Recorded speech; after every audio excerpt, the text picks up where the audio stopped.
Hi, this is John LeBlanc from PD. I'm here today to talk about line types and what's available, what the characteristics of each line are, and why you might want to choose one line over another.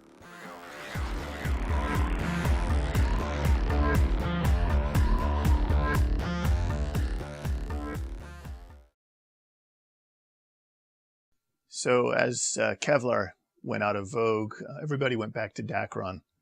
It was just the sensible choice at the time. And it was that way when we got into manufacturing and designing. And our founder, Bill Coe, was really looking at ways to improve performance of the parachutes we had at that time and came up with the Spectra line. We called it Microline when we first put it out. Nobody knew what it was, but it is a UHMW, which stands for Ultra High Molecular Weight Fiber. It's actually a polyethylene that's been, somebody's done some magic with it. It's certainly not the polyethylene that you normally see.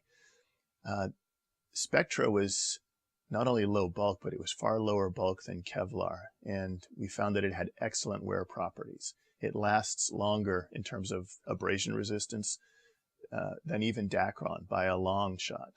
So it was great stuff.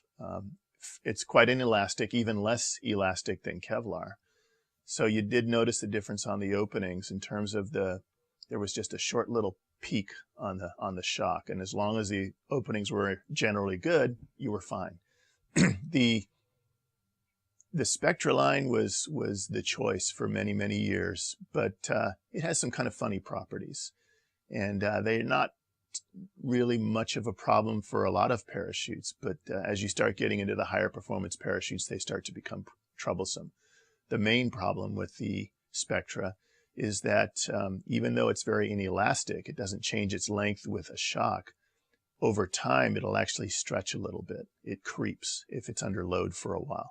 But at the same time, it's sensitive to heat, and the heat causes some lines to shrink.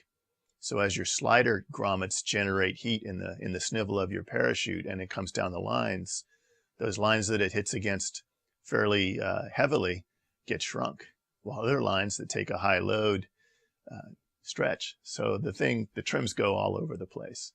Now, it's not a big deal for a lot of parachutes. The older, larger, high-performance parachutes were fine with it, that eventually maybe the openings would get a little weird and that was your signal to reline. But the thing is you could go 1,000 jumps and still have a line set that looked nice.